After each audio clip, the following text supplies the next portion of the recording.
Welcome in, everybody, to the Dynasty Mafia podcast. Antonio, Eric, and Keenan with you as always. And we've got a special guest tonight. More about that in a second. Happy May the 6th. Happy birthday, George Clooney. What's going on, Eric and Keenan? Happy Thursday. Hey, what's going on, guys? I'm never saying the first word from moving on. I'm going to let Eric do the honors. I wasn't done getting situated. Yeah. Good. Antonio, how about yourself? How's everything? I'm great. You guys ruined that. I'm going to bring in our guests. He's grateful enough to give us some time because he's a very, very busy man, writing for a lot, starting his own pod. The one, the only, bring it back over, friend, Jeremy Popielarz. How are you, buddy? What is up? I'm pretty good. Nothing, just busy and busier. Busy doing what? I don't know. Stuff that's not important, I guess, right? No, tell us. What do you got? What do you got going on? Any good articles coming out? You got a sneak peek for our listeners? Well, then we know you write for us, but who else you writing for, Jeremy? You absolutely freelancing. Yeah, I got some articles over at Yards Per Fantasy. A lot of it's over there. I also have some stuff over at the Sports Gambling Podcast Network.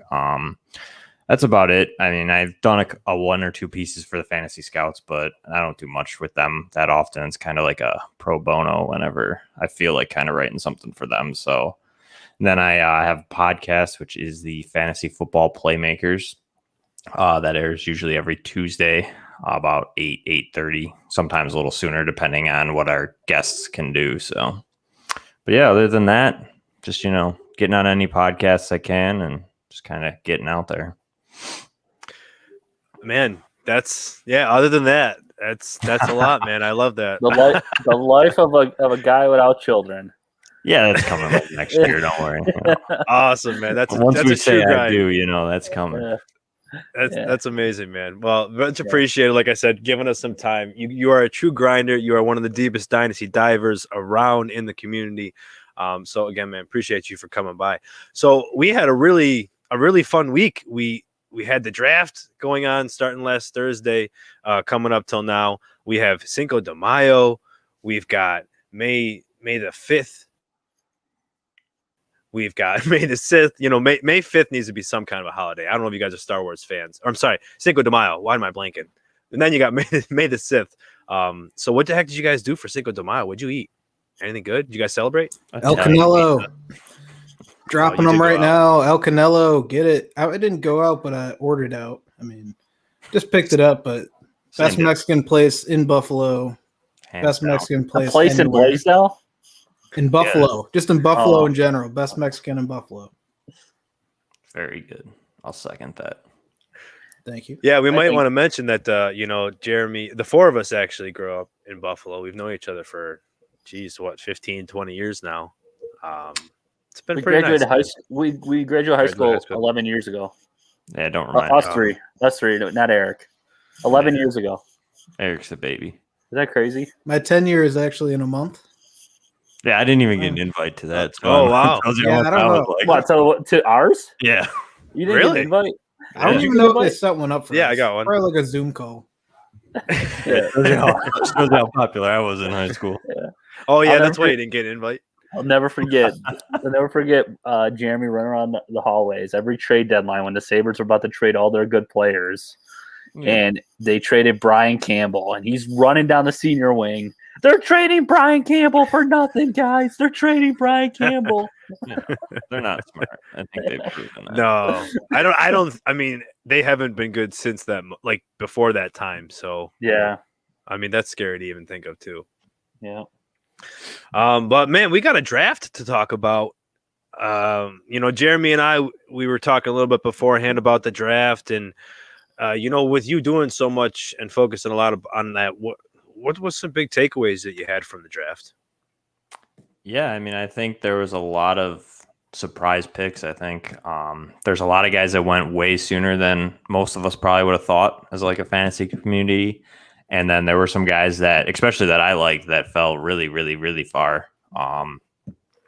I don't know. I think a lot had to do without the lack of the combine, without them getting a chance to really get hands-on experience with these guys. I think they were taking safer players versus taking that risk. And I think that offensive line class was pretty deep, and there was a big run on them in that second to third round, and it just pushed a lot of these guys back. Yeah, I agree with you. It seemed like a lot of teams you heard saying, "Oh, wow, they got great value for this guy that would have been a top whatever player had they not." Yeah, I think it definitely hurts with like the analytics side where it's like, oh, you have to have second or third round draft capital. I think this year you might see a lot of outliers who were taken in the fourth who actually might be productive just because they would have probably been a second round guy if like the quarterbacks and the offensive line weren't as deep as they were this year, or even the defensive side of the ball. Yeah, there was an NFL executive that said that this is his first year where he didn't get a good chance to get to know any of the draft prospects. Everything was off film. They really didn't get to meet each other face to face. No combine, like you said. A lot of pro days were canceled. Besides like the main guys, but yeah, like Jeremy said, it was definitely. I went from thinking that there would be a huge amount of talent in second round fantasy drafts to like a top 7 now that I'm very confident in for fantasy. And then there's those players that I was confident before the draft, and then their landing spots kind of killed me, or kind of killing my confidence on that. And so I went from like having 15 guys that I want to like 7 now. Yeah, that's another thing Jeremy and I were talking about was, the coveted second round picks that people were talking about last year to start acquiring really doesn't seem like they're as coveted as they are now. I've actually seemed like I'm having some problems trying to sell my seconds now. Yeah, I think that late second really took a hit. I think you still got that first.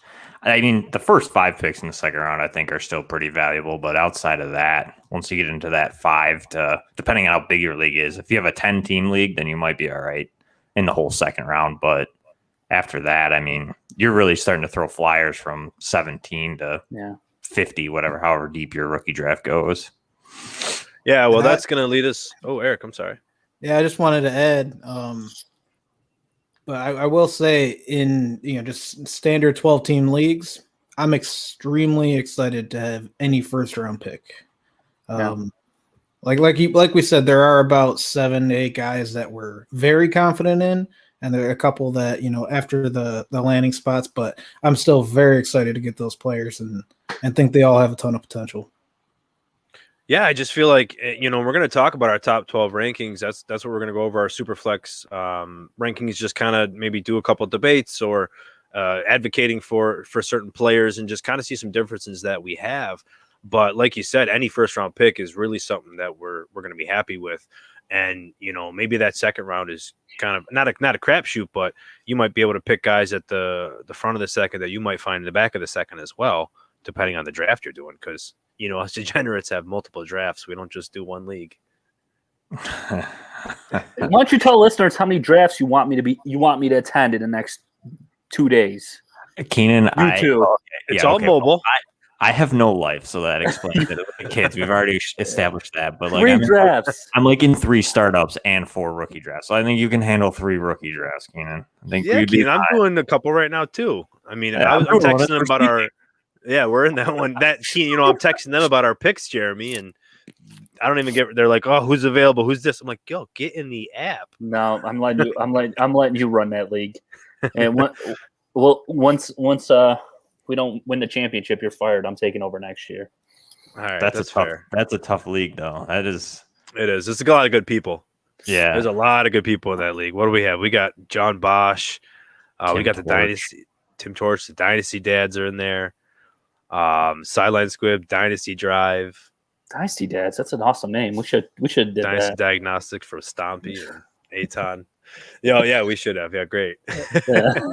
All right, let's talk some fantasy. So, what was one of you, whoever wants to start, feel free. But what's the biggest riser that got impacted by this draft here for you guys? Well, let our guests take the honors on this one. All right, I'll go with like a little bit of a deeper guy that I probably answered a couple questions for on draft day, but as Des Fitzpatrick was for me. I think the Titans took him early enough that it was definitely a head scratcher. But I mean, he's coming in good size, 6'2", 208, and he's got like 4.4 speed. So I mean, he's a decent guy that just underproduced at Louisville because of their offense, and not many people had him on his radar. And now he's going to walk into almost 200 vacated targets in Tennessee's offense. So I mean, he's obviously going to be the second receiver most likely to Antonio or to AJ Brown, but I don't know. I think he was a big riser for me. I definitely was a guy that probably would have been a 5th round draft pick in your rookie drafts. That probably is worth a mid-3rd now, in my opinion. I mean, he's going to be a second receiver most likely. So, but that was my biggest riser, I think. I like that a lot. I think someone like Tutu Atwell for me might be a pretty big riser as the offseason progresses. The rookie for the Los Angeles Rams, he's going to be able to play in the slot. I mean, they had Van Jefferson, and I was pretty excited about him. But unfortunately, I wonder if Atwell's going to do that because he's like 5'8", right? 5'8", 160. Yeah, so he gained some weight. He reminds me a lot of just a more NFL-worthy player than fantasy, but we'll see. Yeah, I hope it can become something there. What about, like you said, with fantasy-wise, as opposed to just rookies, do you have any specific players in mind that have maybe risen? Mike Davis. I mean, Mike Davis is a winner. I mean, you know what I mean? He comes out of that. They didn't really take anybody. They signed a couple undrafted free agents, but, I mean, it looks like it's going to be Mike Davis's show there. I mean, I agree with that. Yeah, it's going to be it's probably a tough buy at this point, but I mean, if you can get him and you're a contending team, he's probably worth, if someone still believes in all these rookies, you know what I mean? Send 2 seconds. I would say it's worth it if you're going for it. You know what I mean? Who else is there? You know what I mean? You can give me 2 seconds for Davis right now. Yeah, ultimately, I mean, you're talking like the late 2nd round. I mean, you're really, like a mid and then a late 2nd. I mean, you're not getting anybody better than Mike Davis. So, and if you're, you're a 10th team in a 12-team league that needs that extra running back, it might be worth it. Yeah, and it seemed. Go ahead, Anthony. I was going to say, it seemed like the NFL teams really didn't like the running backs at all in the draft this year, which correlated. Jacksonville did, but I really like Michael Carter. We'll talk about him a little bit later, but I really liked him, and I actually thought he might have even creeped up to the early 2nd, and the guy winds up going in the 4th round, and that made me kind of reevaluate what I was thinking with him. But I mean, it was still the 4th or 5th running back by that point. You still like him on the Jets? I think he's going to get the one of the best opportunities. It's probably one of the best landing spots to get the amount of touches because I'm not really concerned. Tevin Coleman might take the first few games because he's just familiar with the system coming from San Francisco, Salah. But I do think talent's going to take him over, and Michael Carter's pretty freaking good. I mean, I really liked what I saw from him. I just thought he would go at least a little bit higher, so that pedigree is at least there. Yeah. You say that you made a good point about, him knowing the system because he comes from the 49ers, but what do the 49ers like to do? They like to rotate. And that's why Trey Sermon and Michael Carter kind of scare me now, is because if that philosophy if he's taking that philosophy from the 49ers and bringing that to New York, where 3-4 backs are playing each game, that hurts Carter's value. But that also hurts Sermon's value because he got drafted by 49ers and they have 20 backs. And I think it's 25. And I put so much. I have so much stocks in all these San Francisco running backs where I'm like, who are they going to cut? Someone's not going to make the team. The reason I like it, I definitely love Michael Carter's landing spot at the Jets. There's not a lot of competition there. And with Sermon, I mean, all of these guys ahead of both of them all like to get injured quite a bit. So I think both are going to fall into a decent amount of work in their rookie seasons, just based off of what competition they have and the guys ahead of them, like Mostert, for example. He's going to be a big faller. You know what I mean? My bold take, he's going to get cut. Oh, okay. I think they can save a lot of money if I remember correctly. I think you're right. A lot of money getting rid of him. And I now thought they would cut him last year. Now they can roll with They roll with signed him last Sermon. year, didn't they? Yeah, before they re-signed him, I thought they were going to Yeah. cut him, and I thought Tevin Coleman was going to get the show, but that didn't work for me. We can slide back to Eric in a second, but like, you know what I mean? They can just cut him, and then they're going to run with Wilson, Sermon, Elijah Mitchell. You know what I mean? JaMychal Hasty, I think. Yeah, they did draft Elijah Mitchell too. I forgot they drafted Mitchell. What are they doing? They just keep drafting, like he said. Well, he said JaMychal. He said JaMychal Hasty. I mean, they drafted him last year. They've drafted multiple backs, I think, for the last 2 or 3 years. Yeah, for sure. But and then like I don't think either back is necessarily a special talent by any means, but just when you're talking about opportunity and when it comes to fantasy, I think those are the next two outside of the top 3 in this draft. For me, those are the next 2 guys for sure. Who I'm taking at the running back position and who I think has the best possible, spot to have that opportunity. Yeah, I mean, I think you went from, you really got 7 guys. It's about all you can pick from, You got the top 3, and then it's probably Sermon, Carter, Gainwell, and Chuba Hubbard after that. Yeah. The rest are just they just killed in the draft capital. I loved Kylan Hill. I loved him. Tape, everything. Kylan Hill just screamed, this guy can definitely become a lead back in the NFL. He falls all the way to 7th and lands in Green Bay. You know what I mean? Another draft favorite that a lot of people liked in Jameer Jefferson. I mean, he ended up in Detroit. I mean, he's buried. You know what I mean? Like, I don't know. I think it just proves that this class just probably wasn't as good as we all thought. Chuba Herbert's buried too. Yeah, but I mean, we don't know what CMC is going to do. You don't know how they're going to. I mean, they took him pretty high. You know what I mean? I don't know. I think he's more of a high-end handcuff. You know what I mean? If he gets a shot, if CMC gets hurt, you know what I mean? Hubbard's going to be real bad. I like his more long-term potential, after CMC's gone. But at the same time, I think CMC still has plenty of years left. But like he said, a high-end handcuff that down the road could potentially be a good replacement for them. Yeah.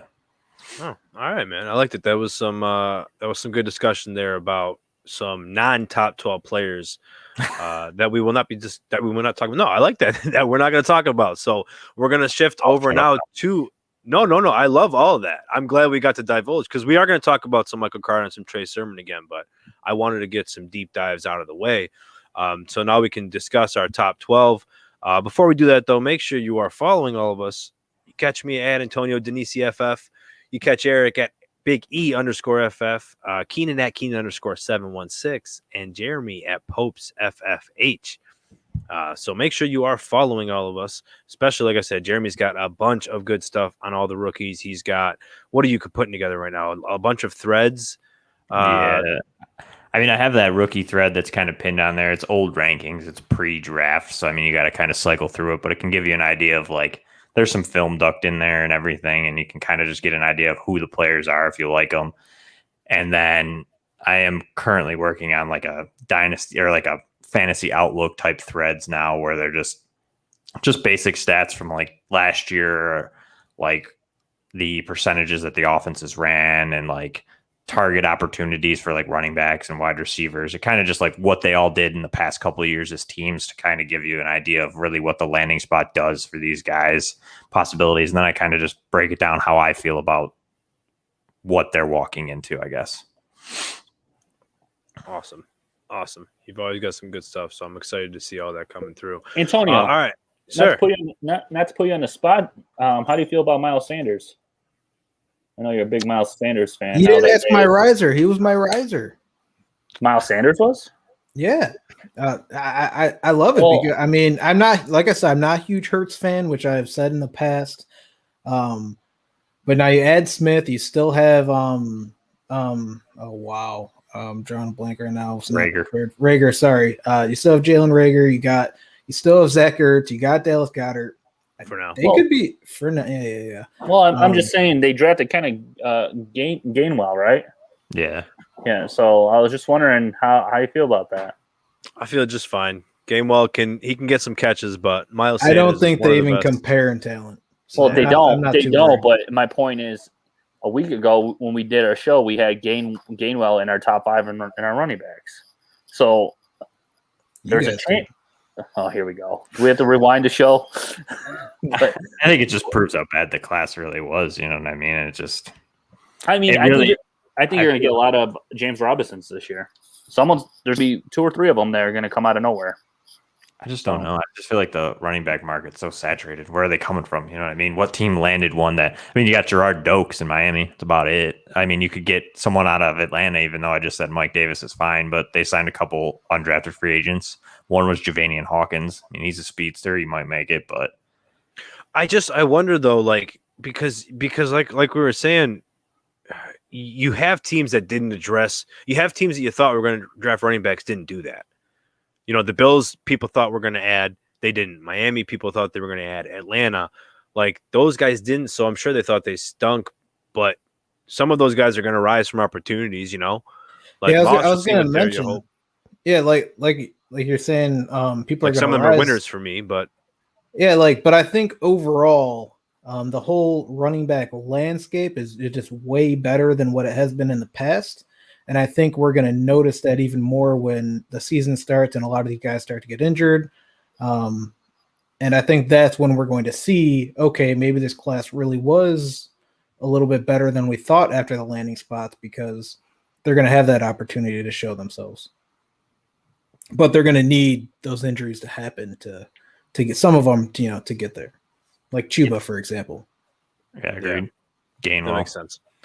That makes sense. Chuba would have been a 2nd-round pick last year if he would have came out. I was so excited for him. He got so supplanted. Mm-hmm. All right, people that didn't get supplanted, though, our top 12.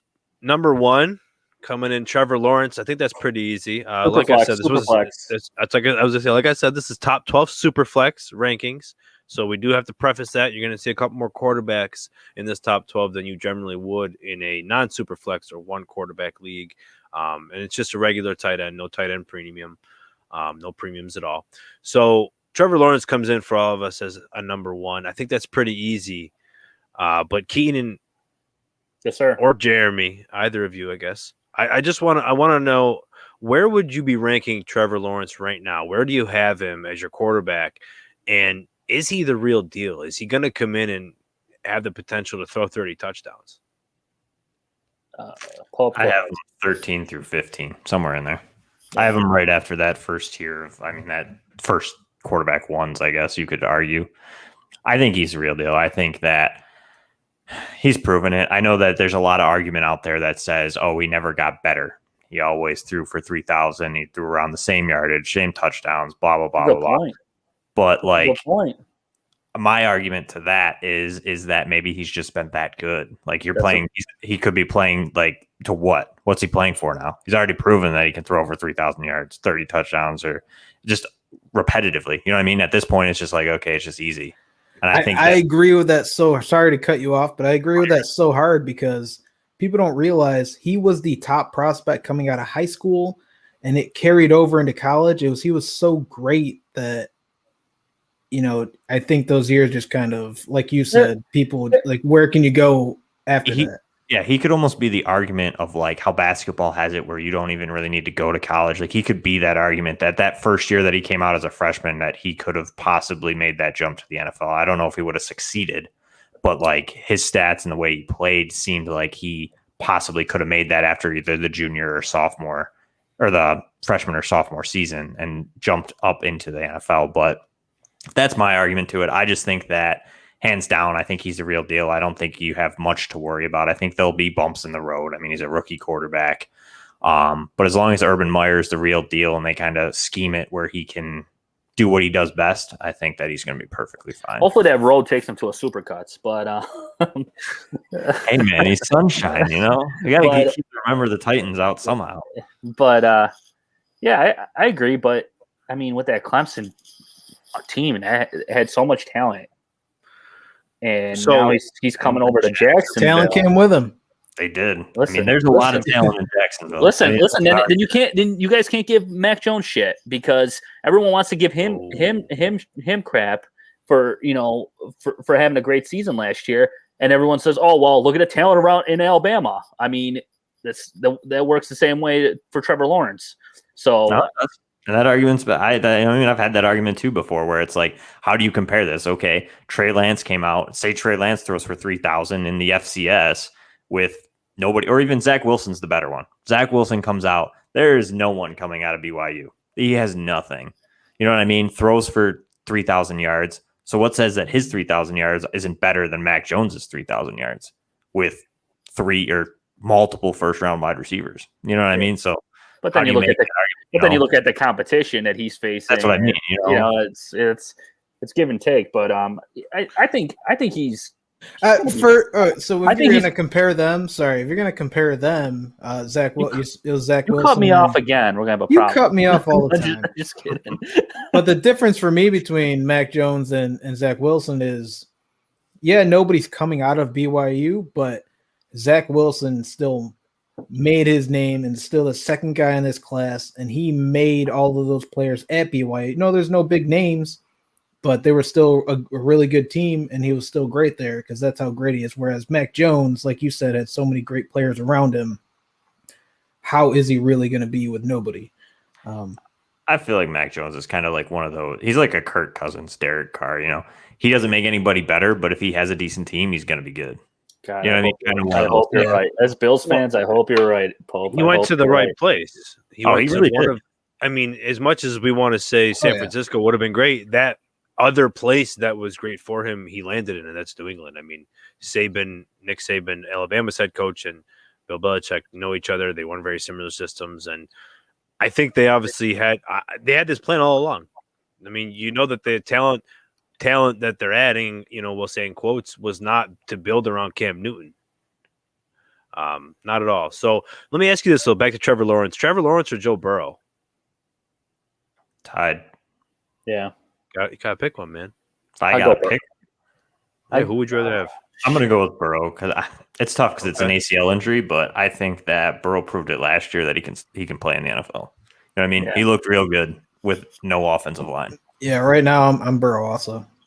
Just because he proved it. I mean, if Trevor Lawrence comes out, ask me at week 8. Trevor Lawrence comes out and he's ripping it up for 8 weeks, then I'm going to switch real easy. Even then, I don't know because with Jamar Chase now, he's going to have Jamar Chase and T. Higgins for the rest of their careers, potentially. I mean, he's going to be really. I mean, obviously they need to upgrade that offensive line, and he won't have time to throw the ball. Eventually.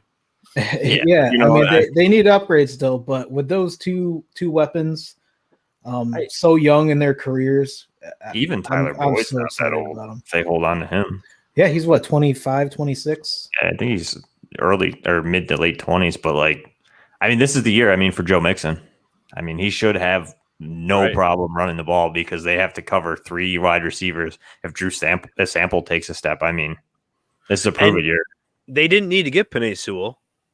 They needed to make their quarterback happy, which is exactly what they did, leading us into discussing, Jamar Chase.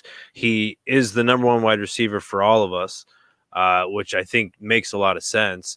But, I don't know if I'm, cuckoo for freaking Jamar Chase or what, but, I think the guy's going to be a top 10 wide receiver next year. Next year? 2022. Oh. He will be a top 10, potential top 6 wide receiver. But this year, I think he has a very good chance to be the Justin Jefferson and finish his top 12. I definitely think he's top 24 for sure this year. This year? Yeah, me too. I think he's top 25. Top 15. Honestly, top 15, I think. Why don't you keep going? Top 10? I think he's what's the latest updates on Burrow's injury? Is he going to be ready week 1? Wasn't he throwing or there was a video of him running or something like that?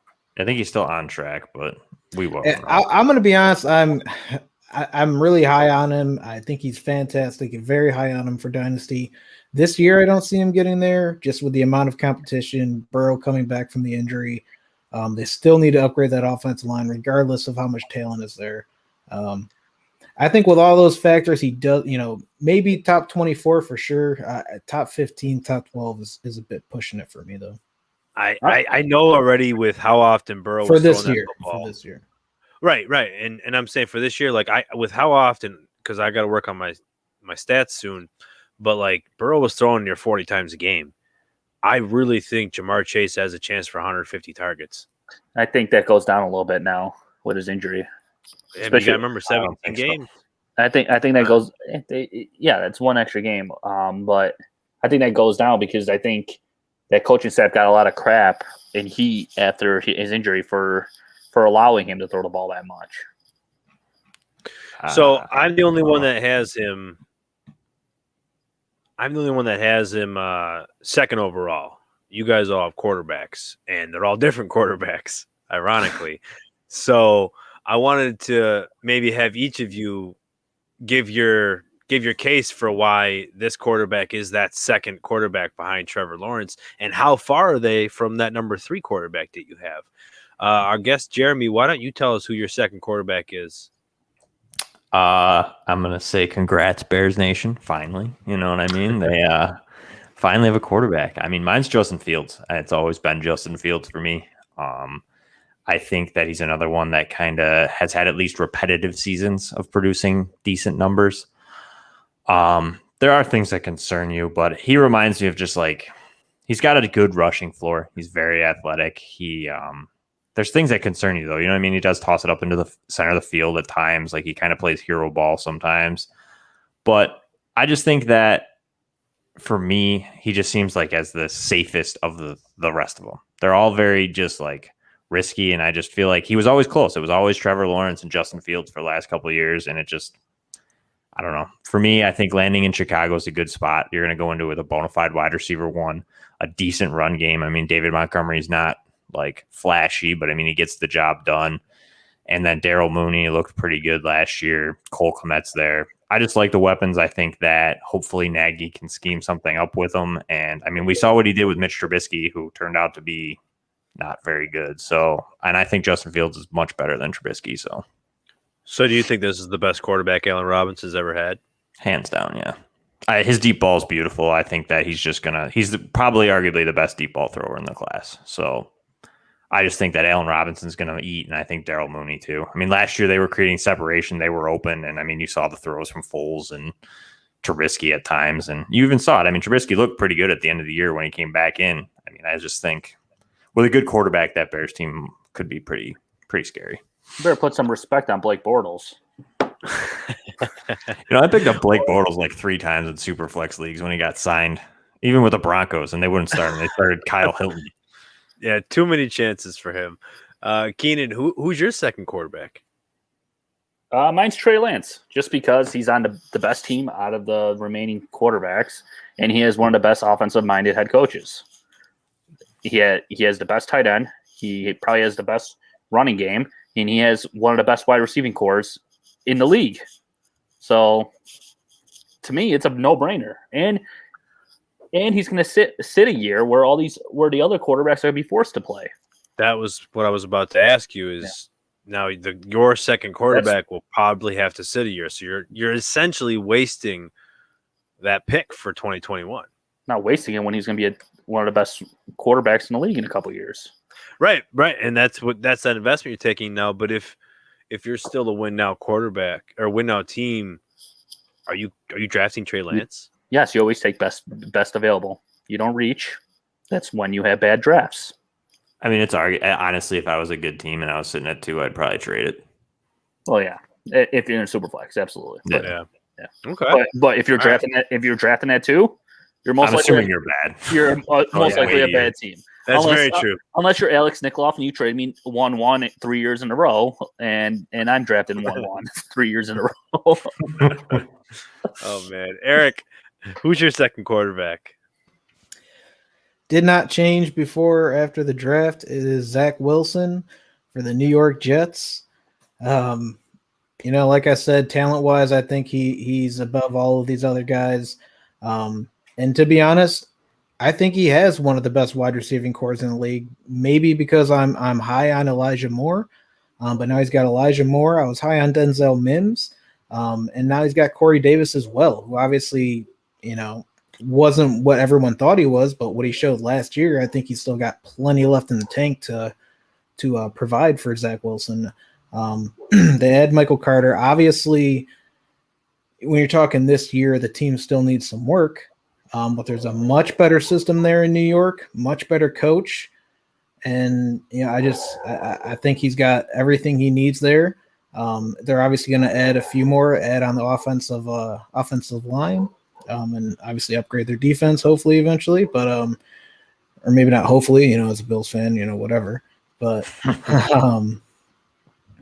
but yeah, I just think, like I said, I think he's got a good opportunity and a pretty good wide receiving core there, and the talent will take over. All right, man. I'm actually pretty. I think I'm the lowest on Zach Wilson. But before I guess before I go on, I'm going to tell you guys why I don't have Fields there like everybody else. Honestly, I don't think it's a good landing spot. Sure, the weapons there, he's got good weapons, but I don't think Nagy's as great of a coach as everyone really thinks he is. I mean, look at what Mitch Trubisky was. He was somebody with, obviously he didn't have a ton of experience, but he had a lot of raw ability. He needed to be developed, and Nagy just completely failed. He actually made him worse. And what is Fields? He's a quarterback with a lot of raw ability that needs to be developed. Can it happen? Sure, because the weapons. I think I could argue with it needs to be developed. I think I don't know. Yeah, I think he just isn't that great. I think he actually might have got the most out of Trubisky as he could have. I just think Trubisky reminds me, and this is going to make Eric mad, but reminds me of Zach Wilson. I mean, you know what I mean? He had one really good year at UNC, and they drafted him high.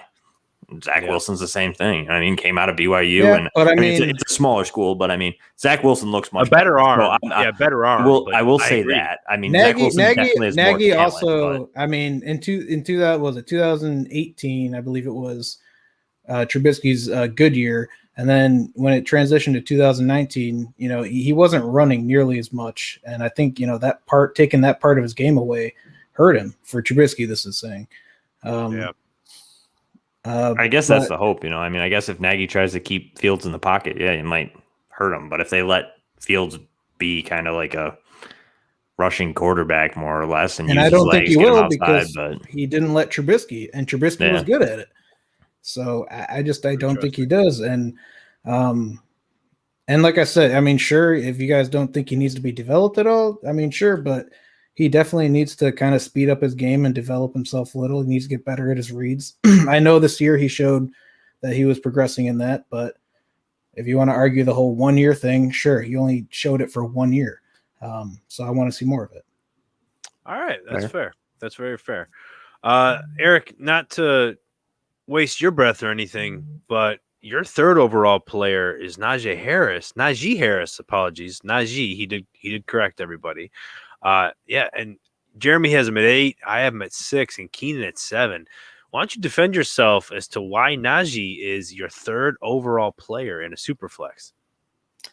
That's your first skill position player. Yeah. I mean, like I said, a lot of these quarterbacks, like Trey Lance, who was my third quarterback, he's going to be sitting a year probably, and needs time. And I just think, the running back position is the cream of the crop in fantasy football.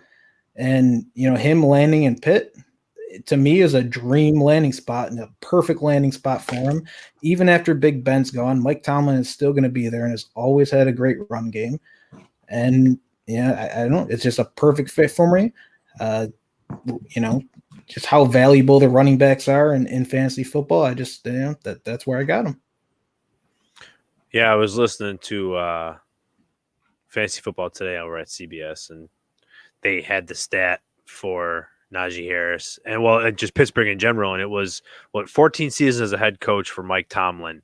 He's had 11 of those seasons with a running back averaging 15 or more carries, and 8 of those seasons with 18 or more carries. So he's basically had a bell cow. Like I said, 11 out of those 14 years. So you got Najee Harris possibly coming in almost commanding 300 touches. It was the best possible landing spot for a running back in this class. I'll argue that. I don't think so. I think their offensive line's trash. Oh. I think Najee Harris is going to struggle. Weren't they not able to run the ball at all last year? Yeah, and it wasn't all they had a tough snow. time. Okay, but look at the talent. I agree with that. Do you think Najee Harris is not talented? No, do you think he's less talented than Anthony McFarland? And I think he's talented, but I think that he's always ran behind a very good offensive line. That's always given him time to make the move and get downhill. And he doesn't run downhill. He does, but he doesn't run like a 230-pound back. He's trying to make you miss. Yeah. He's Le'Veon Bell, just a lot bigger. Yeah, he's He's trying to. He's in his prime. Yeah, he's trying to make you miss, and he's not really trying to run you over. And I'm just worried that coming to an offensive line that actually really struggled last year, and yeah, they added a couple guys, but they're not really great guys. They're pretty bad run blockers, kind of according to Pro Football Focus. And I'm just concerned. You know what I mean? I don't think he's not going to succeed. I just can see where he might struggle because he's going to an offensive line that he might be getting hit in the backfield pretty quickly. And I don't know how he's going to do with that, you know? And that's fair. But I guess for me, when I'm thinking fantasy, he's very talented. It's a very good landing spot. And yes, you know, obviously the offensive line struggles, but if you're telling me he's potentially going to get 300 plus carries, then in my opinion, he's 100% worth the third overall pick. Oh yeah. I mean, he's going to get 200 plus probably. Oh, he's easily going to get 200 plus. The question is he going to get 300 plus? Because he's 100%, in my opinion. You not think so? No, I think that you're right. I mean, I don't think they're going to hand the ball to Snell anymore. I mean, very rarely. Yeah, if Najee's tired, they might, but I don't think either of these guys even compare to him. So yeah. So with all the hype last year with Edwards-Helaire, and he wound up being a first-round pick come redraft time in August and September. Do you think that Najee's going to be drafted in the first round? You think he might get that high with all the hype? Redraft? In a one QB? Yeah. In a one QB? In a one QB, yeah. Yeah. I think there's a good shot. I feel like he might maybe, be but like I said, 1-9, 110 around there. I think people will want like the unknown, and a lot of backs like Helaire will drop into the second and third round, and they'll take the risk on Najee Harris. But like Eric said, Pittsburgh is always known to run the ball, and I think a lot of people will have tunnel vision, and just because he's on the Steelers and usually they have a good run game, I think a lot of people will assume that they'll have a good run game this year. And like you were saying, Jeremy, their line's not that great, and I can bet you that I mentioned the 14 seasons, 11 of the 14. I bet you those 3, they probably didn't have good lines because, you know, 1 or 2 of those 14 seasons is probably the last couple of years. And not only that, but like in a way, Jeremy, as you mentioned earlier, how it's Joe Mixon's season, they have a poor offensive line, but they have so many good weapons. You know, Juju, Claypool, Smith, or Johnson. They got a ton of weapons. And I actually like Pat Freiermuth a lot. Mm-hmm. I don't know if I pronounced that right, but I think that was a really good landing spot for him as well. And I think he rose a little bit, even though he was most likely most people's second tight end. So obviously he didn't go over Pitts or anything like that. But I think just for him in general, he rose a bit for that landing spot. But yeah, I think Burrow scares a lot of teams though, where Big Ben's not going to scare a lot of teams. And I think Najee will still face a lot of light boxes, which will help him, especially that offensive line too. Because I agree with you, Eric. I think, and I'm not saying Najee's bad. I just this is the way that I look at it. Is I'm just a little bit concerned from what he's coming from to what he's going to. I think he's going to get 200, 300 touches, at least 300 opportunities. He's going to get used in the passing game. He's the back. There's no other question. I mean, there's hard to argue that. I mean, you've got. Possibly Kamara has that. CMC has that. Taylor is in a split backfield. Saquon Barkley is probably another one. And then maybe Najee Harris. I mean, am I missing maybe Cook? You know what I mean? You maybe got 5 or 6 guys that are really bell cows. And I think that's what Najee's going to be. And that's where his value is going to come in. You know what I mean? That's where James Robinson got his value last year. You know what I mean? He had the whole market share. It was all his. And I think that's what Najee's going to have this year. So yeah, I feel like it's going to be like Cam Akers and J.K. Dobbins or Najee Harris. Mm-hmm. You come up to bat for that conversation. So while we're sticking on running backs here, thank you for that there, Eric. Now, Keenan. Yes, sir. Hi. Jeremy, you have Javonte Williams as your number 1 running back.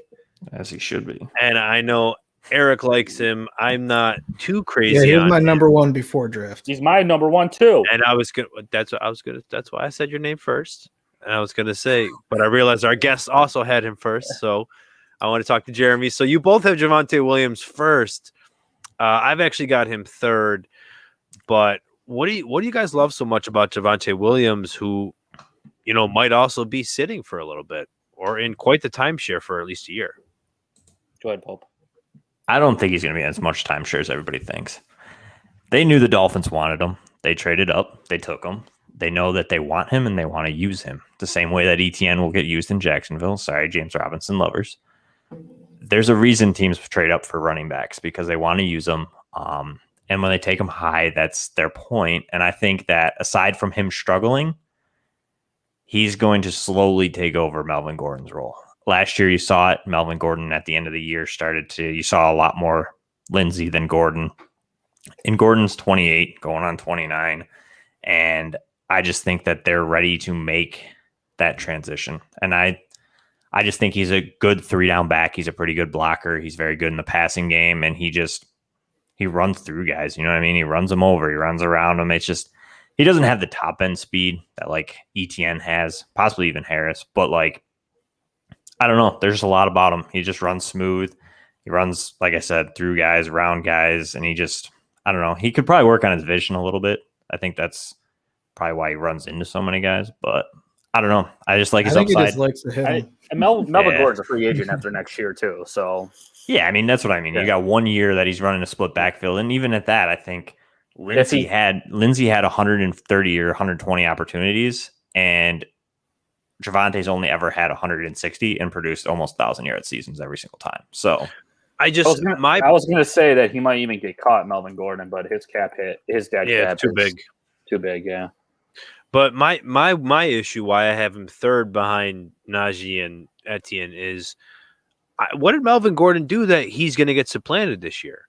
I mean, Melvin Gordon, he can't stay on the field. He played, what did he play, like 13 games last year, 14? I mean, he had double-digit touchdowns. He had second highest yards per carry of his career. I think Melvin Gordon, I mean, they were very willing to let, like we just said, let Lindsey walk, not knowing they were going to get a running back, hoping they would, I'm sure. But, I mean, I agree with you. Javonte Williams is definitely the best pass blocker in this class. That will help him get more opportunities on third down. But I don't know that Melvin Gordon, I can sit here and say that for 2021, he won't be the guy. At least maybe through week 10, he'll probably be the guy. Yeah, I think.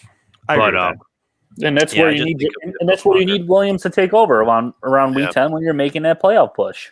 And that's what happened with Lindsey last year. You know what I mean? That's what Gordon had. I think Gordon got injured and Lindsey got used a little bit more. But this is the exact same path. If you draft Javonte Williams, you have to expect the J.K. Dobbins path. That's what you have to expect. It's going to be Melvin Gordon for a while. And then as the season goes on, they're going to realize if they make a playoff push, they're going to realize, oh, crap, we got to play the better running back. And it's going to go to Javonte Williams. That's my bold, I guess, take, you can say.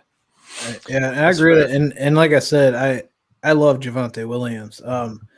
The factors for me, I guess, like we said, he's going to be splitting with Gordon at least for the first half season. We got to imagine, and then on top of that, Harris, he's got the full workload at least, like we said, like we could imagine, and he's got the 5th-year option on his contract, and when you mix those in with running backs, and you got to capitalize on their rookie contracts. He's going to have the 5 years on his contract. He's going to have his rookie year of getting the full workload and producing more for fantasy, in my opinion. So just getting that extra year, getting the rookie season, getting the full workload. Those are the main reasons why he jumped ahead of Williams for me. Do you think he plays his whole contract?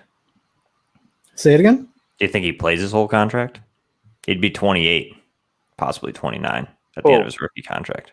Najee, he's 23. Yeah, I'm fine with that. I mean, I'm just asking. We've seen. I mean, I'm not worried about that because, I don't know, it's his rookie contract. I think he's going to be fine. I was just curious. After that, I won't want any part of him. Mm-hmm. But no, that doesn't worry me too much. All right, that's pretty fair. So I'm going to talk about Travis Etienne real quick. He is, like I said, my second running back. I believe Jeremy's got him. I mean, most other people, it's all third if he's not your second. Landed in Jacksonville, like we said. And you know what? I think he's the day one starter, the 3-down back from the get-go. I really don't think there's any question about it. You have a whole new staff, brand new head coach, new quarterback. You're going to run that offense like that quarterback wants. And what they want is Travis Etienne. He brings another skill set James Robinson couldn't provide. As good as a season James Robinson did, he took advantage of an opportunity. Hopefully he gets to go somewhere else that they can take care of him and give him another chance. But I think Etienne is the guy that can get your home run hitter. He's what Urban Meyer wants. He's going to get him into space. He's going to probably treat him like Alvin Kamara, So that's where you might see someone like James Robinson getting a little bit of carries. He can play the other part of that role. But I don't know. Who actually believes that he's just going to be a third down back? No one. Yeah, that's what Urban Meyer said after they drafted anybody him. Who believes Urban Meyer. What's wrong? Coaches don't tell the truth. I think Robinson gets traded. You don't spend a first round pick on a third down running I think Robinson gets traded. I mean, if Robinson gets traded, ETN is easily number 3 on this list for me. I don't think it's an if. I just think it's a when, to be honest with you. There's no reason to keep Robinson on the roster. You have no reason. I mean, I don't know. Good depth. I mean, running backs get injured, and they could use him. But I mean, I definitely think he's gonna stay on the roster. I mean, ETN's still a rookie. I mean, I know obviously Robinson's only going into his second year, but he's a proven veteran running back that can get the job done. And obviously. But they also have Hyde there too. So, Hyde. Thank you. Urban Meyer loves Hyde because he coached him in Ohio State. So I think if you're a Robinson owner, you need him to get traded. That's what I'm a Robinson owner in a couple leagues. Oh, definitely. And I need him to get traded because I see him being the third down back, the actual third down back there. Because I see Hyde getting a lot of carries, and I see ETN. They didn't trade up for him for no reason. That's Urban Meyer's guy now. But we didn't. Antonio, when you and I were going back and forth at this, I did not even make the connection that Sunshine Trevor Lawrence went to Clemson. They had a second pick, and why not grab his running back? So they didn't care about the crappy defense they have. They went in on the offense for their first 2 picks. That's as crazy as it might be, but I think Urban Meyer, I think the Jags really showed how much respect they have for Trevor Lawrence, and I think they asked, legit got his opinion on that pick at least got his opinion on it. 100%. He was involved. 100%. Eric, that happened because Lawrence wanted him. 100%. Yeah. All right. So someone else that I'm gonna want a lot, this freaking drafts that I'm doing, Kyle Pitts. My man is going to be a legend before he even steps on the field. He should retire today. He probably should, man. Get an endorsement deal, make your millions, retire. What did he say? What did Eric say? He should retire now. Yeah, man. Greatest tight end prospect ever.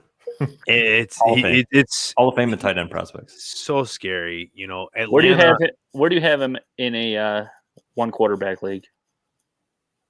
I'd probably have him potentially first, but it's probably going to be second. I don't know. It's going to come to need, to be honest with you. If I need a running back, it's going to be different. That's good it's good to know. It's good to know. Thanks, Antonio.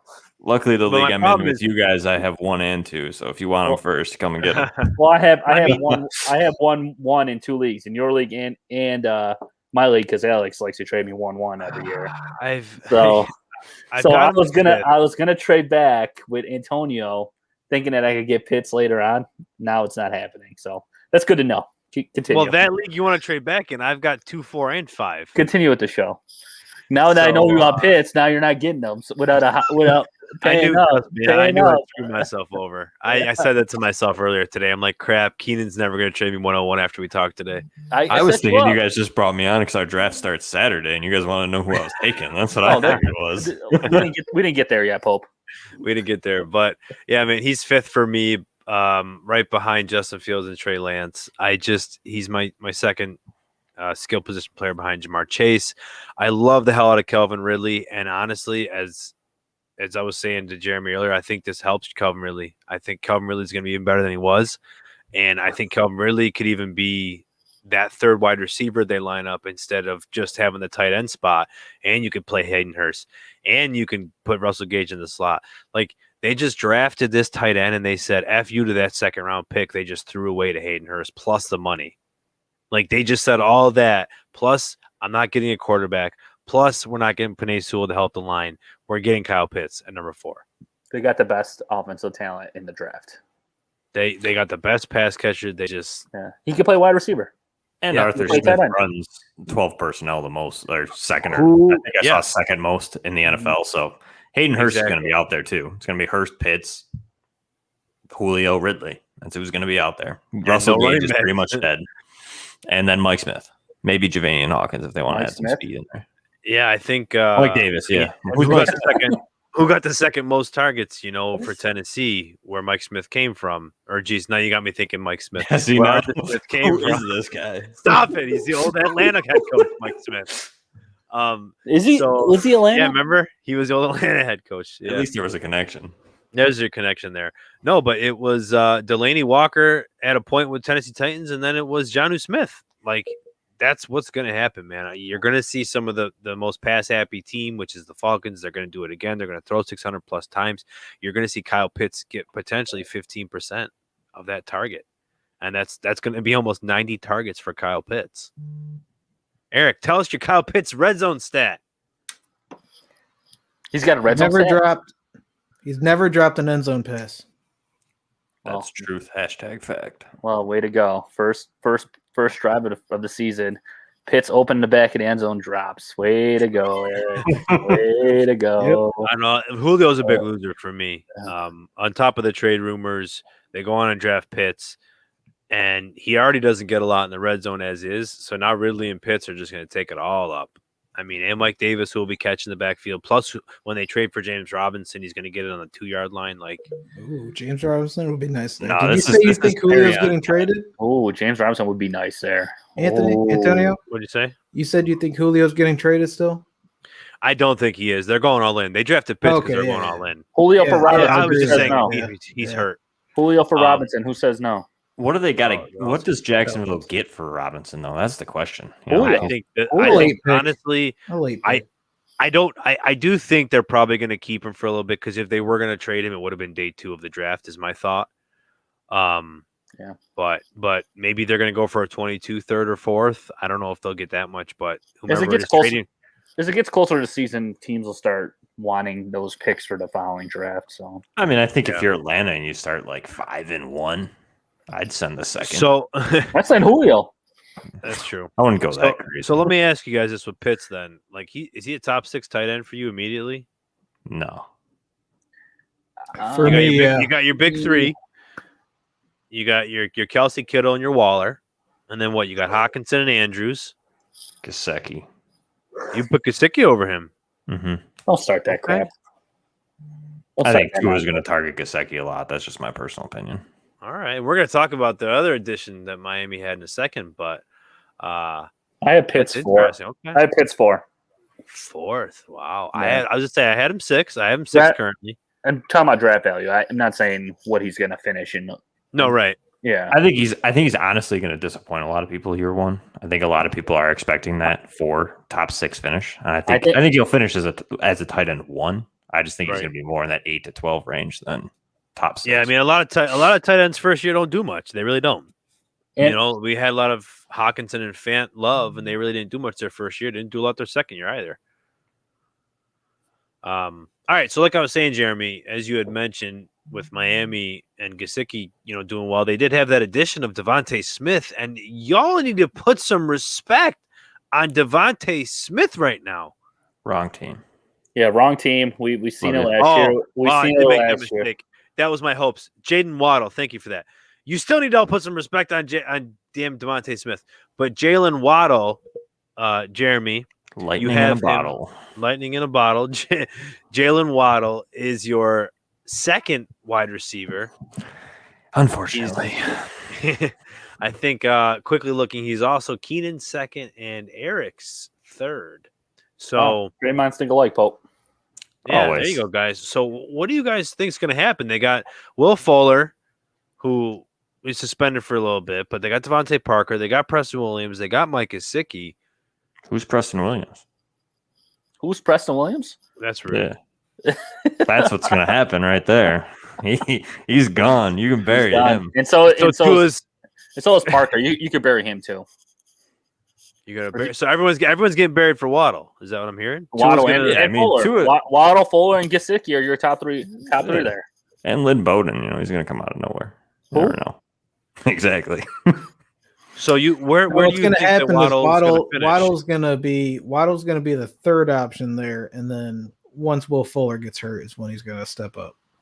I think he's just going to be the slot guy. I think he's going to be that guy that he's going to play out of the slot, and I think Tua's going to target him just like Gesicki. I think Tua likes to target the middle of the field, and I think that's where he's going to go. He's going to be comfortable throwing to Waddle a little bit more than Fuller, and he kind of struggled throwing the deep ball last year. And I don't know if it had to just do with his hip or whatnot. So I just feel like Devontae Parker is really your third option. Will Fuller's probably they're going to try and scheme him as one because they went and got him, and he has as much talent as anybody out there.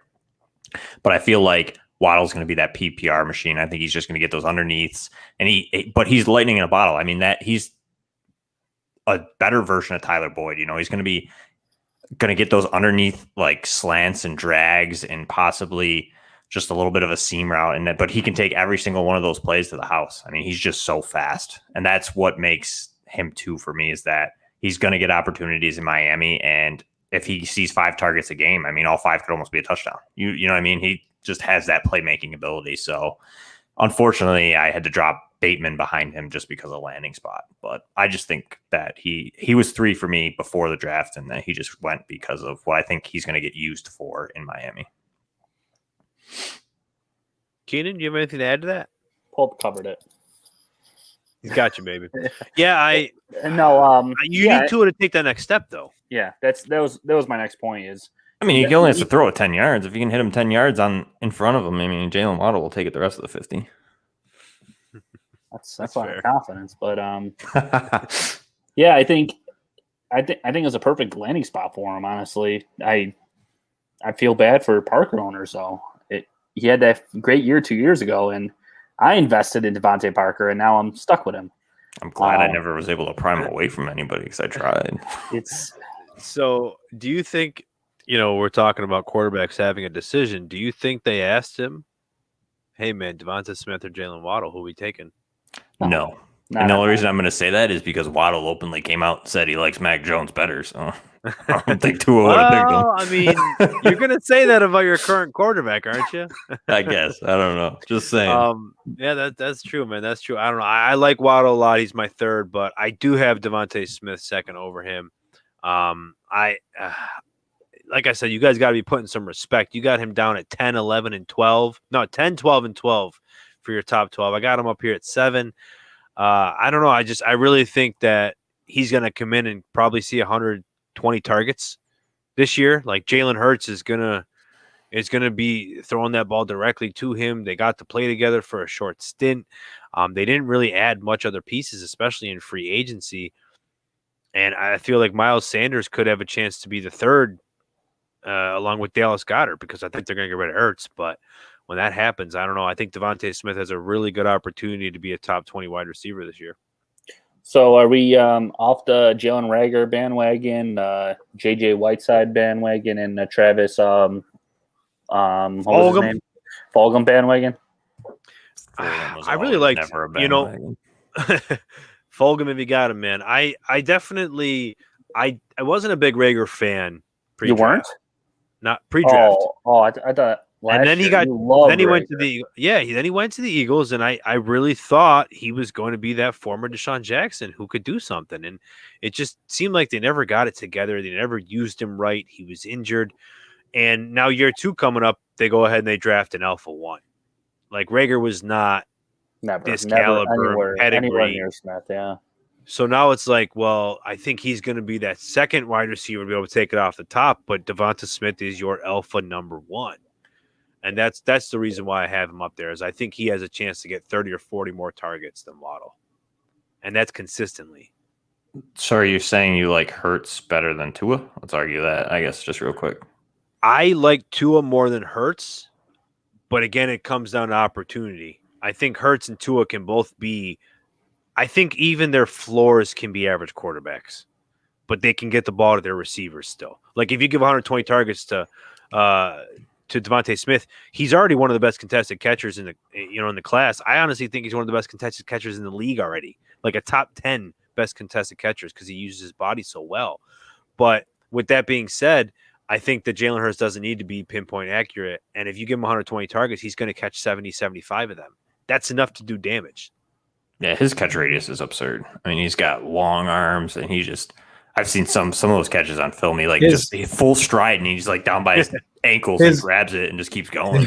It's his absurd. wingspan is 6'6". Yeah, it's huge. It's crazy. So I'm not worried about his weight. I know I have him low, but it's purely size. It's weight. I understand. I'm not like, but it's concerning enough to me that it's like I'd rather take Jalen Waddle. You know what I'm saying? Like, I agree. I think Devontae Smith is much better. I think Devontae Smith is a better receiver all around. There's that weight that just a little bit concerns me, and I would rather take the risk almost maybe on Jalen Waddle than Smith. But I mean, if he falls me, but that's what I'm saying. Like, if he falls to me at 10, I'm taking him.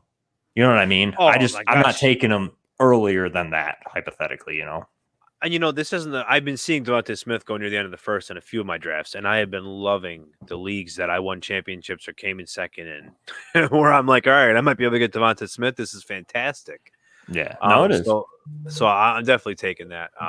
And yeah, you're picking now between these three guys. I've seen some people Waddle first. I mean, I think all three are going to be really good. I really do. We don't have any big wide receivers, but we have wide receivers that play big. If that makes sense. Speaking of, the smaller wide receivers, let's round out here with talking about Rashad Bateman and Rondale Moore. At first when these guys got drafted, Rashad Bateman went to Baltimore, Rondale Moore went to Arizona. I was not very happy about either of this. I was really excited for these two prospects coming in and maybe where they could go, but the more I look now, I feel like these teams might actually acclimate to their skill set. What do you guys think? I think Rondale Moore is just a little better to his skill set. I think they're going to use him as really like a screen gadget type player, like he was used in Purdue, which will be perfect for him. How fantasy relevant that's going to be is the question. But then I guess the real question for me is Rashad Bateman. I mean, he was my wide receiver too. I loved everything and anything there is about Rashad Bateman. But the struggle is Lamar. That's a struggle. Yeah, I was going to get there. I mean, is it Lamar? You know what I mean? Is it the offense? I mean, they're openly saying they're going to throw more, but like, are they? Been hearing that for years. Yeah. Well, they added Watkins too. And then they also came out and Sammy. Who? Yeah, and then they also came out that they're looking for the wide receivers that want to play their style of football. Yeah. So, Sammy doesn't like to block all the time, so we'll see. But it'd be nice if Bateman plays the slot. If Bateman plays the slot there, he's going to be great. I think he just will do well. But if he's playing outside, I worry. Huh? What happens with Hollywood? Stick him outside. Let him stretch the field. Bateman's honestly, I think Hollywood stays the same. I really do. I think you got like the Miles Boykins who don't matter. Willie Snead's not there anymore. I think that's where those targets might go. Nick Boyle, he's no longer there. Am I right? No, he was resigned. But Oliver, the Josh Oliver, big boy. I don't know. I'm excited for more. I agree with that heavily because RIP Christian Kirk. There is a chance Rondale Moore could be the second highest targeted player in that offense. I don't think Fitz is going to do it. I don't think Chase Edmonds might do it. There's a chance. Green? Well, Fitz hasn't even resigned. Yeah, I think it's going to be Hopkins, AJ Green, Rondale Moore. And I think Christian Kirk will be like a fill-in. Hit the road. I don't know though. You know what I mean? Do they use Kirk more and they just use Rondale Moore in certain packages? How are they going to use Rondale Moore? That's the question. Yeah, that's what scared me. That's what puts them both right out of the first round for me. Like Rondale Moore's my 12th, but then there's a couple running backs behind there, and then I get to Bateman. I think with both of them, I mean, in my opinion, they're completely different. Where Bateman, I think he's very good all around wide receiver, but not an elite guy. Whereas Rondale Moore, he showed that he could be a potential. His talent is elite. But he really only showed it for 1 year. So, and then on top of that, I think, obviously in Baltimore, there's just not enough to go around, I think, to keep him producing more than even a wide receiver 3 in Baltimore, fantasy wise. And then Rondell Moore, I think you're going to be waiting a couple years just with Hopkins, AJ Green now. Kirk will be gone, not this year, but potentially next year. But I think you'll be waiting on him a little more. But like Jeremy said, he'll be using gadget plays here and there, and they'll get him involved. But fantasy wise, you're going to be waiting a little bit. All right, man. One more player I want to talk about, and that's Keenan. I want you to talk about Michael Carter just a little bit more again. Just kind of, I know you mentioned him earlier, but you got him as your third running back, the only one of us in the top 12. I love it, but tell me why I should love it even more. I think we kind of touched base on it. I mean, I'm going to contradict myself here because I said earlier that I'm a little scared because what's the coach of their Jets name now? The Jets coach name? Yeah, if he brings that San Francisco mindset where they rotate running backs, then it hurts them. But Eric made a good point earlier where he said he has the best talent, and the running backs that are currently there can't stay on the field. So I think Michael Carter, the best opportunity for one of these running backs to become a true RB1, I think he has the best opportunity because of the landing spot. Not saying that he will be, but I think out of let me scroll that. I think he has a better chance than Travis Etienne right now because of Robinson there. Scrolling down here. We talked about Trey Sermon. They have 20 backs there. I think you have to rely on Michael Carter having a better opportunity in New York, and I don't know, name a couple other running backs that are behind them, but Chuba Herbert. It's just a lot of landing spots did not go the way I envisioned this draft to go, and I think Pope, you mentioned a couple times that you feel like this running back class wasn't as good as we thought it was, but I think where they landed is why we feel that way. I think it's draft capital and they just didn't the go where value. you thought. Yeah, the value and the reason I have him as the third best running back is because of where he went, because he's on the Jets and the potential that he has to be an RB1 there because of the surrounding running backs. All right, man. I appreciate it. So quick question then. Quick question. So is it what? Is it Harris, Etienne, Carter, Williams, or how do you have it? I have Harris, Williams. So you have him ahead of Etienne. Okay. Yeah. That's all I was wondering. With Etienne, I like I said, if Robinson gets traded tomorrow, Etienne's my number one running back. Right? It's just I can't see them going away from Robinson like that. Yeah. And I also Hyde scares me. It's an Ohio State guy, Urban Meyer guy, and that was their first free agent that they signed this year. And there's got to be a reason behind it. And Hyde always has that frustrating thing about him where he signs with a team and he takes away carries from a running back. Go away. He did it from Chris Carson for a couple games, and it's Gore. Yeah, pretty much. It's so frustrating where it's Carlos Hyde. Who cares? I think I said it earlier this year when he signed with Jacksonville, and I was like, oh, Robinson will be fine. But now as the offseason develops, I'm like, oh wait, this guy actually is a threat. He's more of I think Hyde's more of a threat to Robinson than Etienne is, and I think Hyde's more of a threat to Etienne than Robinson is, if that makes sense. No, that's fair. Yeah, I was just curious who you had him over. That's all. Yeah. All right. So, like I said, let me just ask a couple questions, then we will close it out. I think that's a lot of good discussion here on some top 12. So, who do you guys peg as finishing as the top wide receiver this year out of these rookies? So, I'll start with Jeremy. Who's going to finish number one? Chase. Sorry. Chase. Keenan. Waddle. Eric. I like it. If Burrow plays a full season? No, you can't. No ifs, buts, or whatever. Give us one word answer, Eric. I'll go Devonta Smith. Wow. Okay. I'm going Chase, but it's very close between Smith and Chase. I don't know. I think Smith's gonna be a really good value for some people. coming up. And to be honest, the number one wide receiver drafted has not finished as the number one rookie wide receiver. It's only been like 2 out of the last 8 years. Yeah. And one of them was 2014. Or not 2014, sorry. Don't even listen to that part. So what I was saying for the wide receivers, same thing for the running back. Same question. Who's going to finish number one? Harris. Yeah, I'm going to go Harris as well.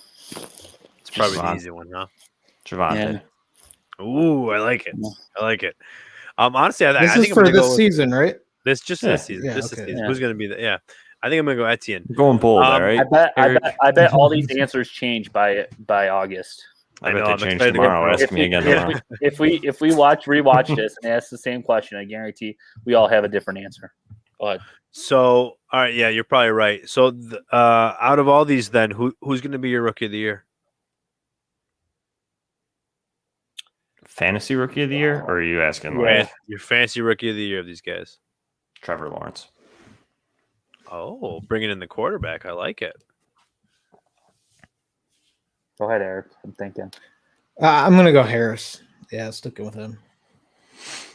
While you're thinking, I guess I just, as a running back with the amount of carries and opportunity I think he's going to have, I just think it's going to blow anybody else out of the park. Wouldn't it be crazy though if he walks in and like RB2? You know what I mean? I have my questions, but I think it would be sick if he comes in. He's like RB2 on the season. It would be great, but I'll be honest. Like I said, Javonte Williams was my RB1 before the draft. If Melvin Gordon goes away somehow, some way, then I think the Broncos is a great spot for Williams. He's my number 2. So my MVP is going to be Jamar Chase. And I was just about to say that. I'm telling you, with how great Justin Jefferson did, you hook Jamar Chase now back up with that same quarterback who was able to make that offense shine. I think, as I said, and I know I'm going more than just one word, but literally, I think Jamar Chase has a good shot, has a chance for 100 catch, 1,400 yard, 10 touchdown season. He's going to do better than what Jefferson did last year. I feel like he's going to get hyper targeted, and that will probably not change. Who's their backup for quarterback? Yeah, Ryan Finley. Yikes. Give me a second. I don't know. I'm not worried. I don't know. They took Jamar Chase. Brandon Allen. There you go. They took Jamar Chase over I have no idea. I have no idea who that is. Fixing their linemen, who they're after their quarterback got injured. I don't know. I'm really really into Jamar Chase a lot. Who's Brandon Allen? You don't. He care. played last year. Oh, he's for the Broncos quarterback, I think. No, Washington. No, that's Kyle Allen. How many Allens are there? Damn. There's a lot of them. Allen. None of them are better than Josh. I'll tell you that right now. Oh man! All right. Well, that's. I think that's going to close up everything for you. Up. Top tight end this year. Top tight end this year. Go ahead, Antonio. For the rookies? Yeah. Oh man! Really? With the top tight end of rookies? Hey, there's only 2 that you can choose from. Hey, you tell me. I don't know. Brevin Jordan's going to get a lot in Houston. No, he's not. Wait until the 8th round to take him. So make sure, like I said, make sure you're following us all on Twitter. Make sure you're checking out the website, DynastyMafiaPodcast.network. Make sure you're checking out Pope everywhere he is. Please remind everybody again where you are, Jeremy. You got a half an hour? Nah, I'll keep it short. You can find me on Twitter at PopesFFH, articles over at Yards Per and the Sports Gambling Podcast Network and at Dynasty Mafia. Awesome. And if you want to listen to another podcast, Fantasy Football Playmakers. Yes, check out the FF Playmakers. Anybody else have something to close out? No, we're going to let Eric close it out tonight, though. Oh, Eric, you're going to close it out. So thank you again, Jeremy, for coming along. We really appreciate it. And we'll definitely be getting you on soon, buddy. Yeah, thank you again. Go ahead, Eric. Thanks again to our guests, Jeremy at Popes FFH. Mafia out. Mafia out.